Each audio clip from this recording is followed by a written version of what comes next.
Dumb, dumber, or dumbest. That's how Brian Kramer, yes, or Madang MP, describes the Marape government's latest move. He laid it all out on his Facebook page. And trust me, you're gonna want to hear this. So here's the short of it. They ignored a Supreme Court order, and now they're back in court to ask if the court was even allowed to give that order in the first place? Yeah, you heard that right.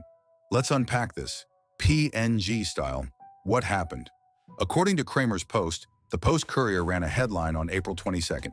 Government goes to court. Leader of government business, Peter Tsiamalili Jr. announced the Marape government is challenging a Supreme Court ruling from March 2025.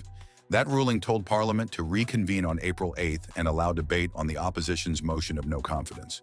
But instead of complying, the government ignored it. Now they're back, asking if the court overstepped its powers. They're arguing the court might have violated Sections 99, 115, 124, 134, and 11 of the Constitution. So basically, they disobeyed the court, and now they want to question its authority? As Kramer said, if that's not a dumb move, I don't know what is. Why did the court get involved? Because back in November 2024, the opposition's motion of no confidence was shut down by a parliamentary committee using Standing Order 167. The court ruled that move breached key sections of the Constitution, like Sections 111, 125, 142, and 143-145.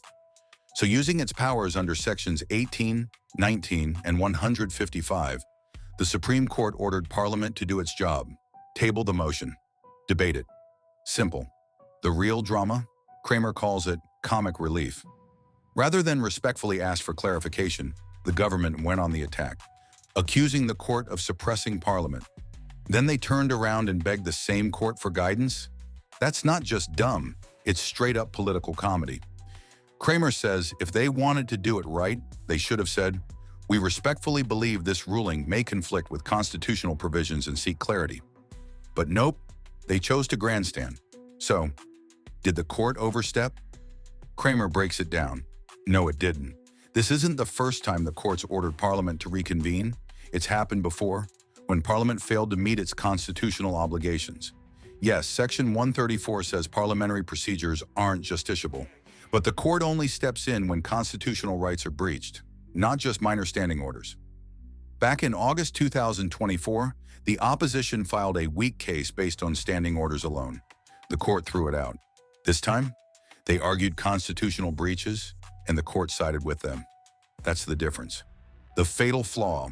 Tsiamalili says the court suppressed standing orders, but under Section 134, you need to prove 1. Which specific standing orders were suppressed, 2. And that those orders are constitutional, they've shown neither.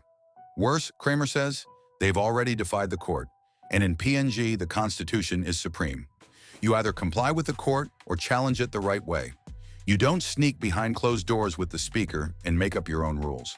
And now, it gets risky. While they're back in court asking questions, the opposition could ask a few of their own. Did Tsiamalili Jr., the speaker, and others conspire to defy the court? Could that be contempt of court? Should they face jail time? If that happens, Kramer reckons the government might just withdraw their case. And odds of winning? Slim. The court has ruled consistently. Parliament must comply with the Constitution. Conclusion. Brian Kramer says it best. Too many PNG politicians think they're above the law, but in reality, only the Constitution is supreme. This case isn't just about Marape. It's about protecting the rule of law and public trust in our democracy. And once again, this government is making history for all the wrong reasons. What do you think? Is this about defending Parliament or just another delay tactic?